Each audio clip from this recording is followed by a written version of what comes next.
સુરતપુરા વિસ્તારમાં આવેલા kangaroo circle પાસે વહેલી સવારે એક ભયંકર અકસ્માત બનતા સ્થાનિક લોકોમાં ભગદડ મચી હતી। એક ભારે ટ્રકે મારુતિ વાન પર જોરદાર ટક્કર મારી હતી, જેના કારણે મારુતિ વાન 3 થી 4 વાર પલટી ગઈ। સુરતના પુણા વિસ્તારમાં આવેલા કાંગારુ સર્કલ પાસે વહેલી સવારે એક ભયંકર અકસ્માત બનતા સ્થાનિક લોકોમાં ભગદડ મચી ગઈ। એક ભારે ટ્રકે મારુતિ વાન પર જોરદાર ટક્કર મારી, જેના કારણે મારુતિ વાન 3 થી 4 વખત પલટી ખાઈ ગઈ। અકસ્માતમાં મારુતિ વાનમાં મુસાફરી કરતા એક વ્યક્તિને ઈજા પહોંચી છે। સ્થાનિક લોકોએ તરત 112 નંબર પર ફોન કરી પોલીસ અને એમ્બ્યુલન્સની મદદ માટે બોલાવી ઈજાગ્રસ્ત વ્યક્તિને નજીકના હોસ્પિટલમાં લઈ જઈને સારવાર આપવામાં આવી રહી છે। ઘટના બાદ ટ્રક ડ્રાઈવર ઘટનાસ્થળેથી ફરાર થઈ ગયો।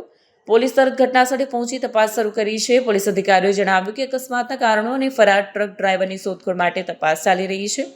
પોલીસ ફરાર ડ્રાઈવરને ઝડપથી પકડી પાડવા માટે રહેઠાણ વિસ્તાર અને આસપાસના વિસ્તારોમાં સઘન તપાસ કરી રહી છે।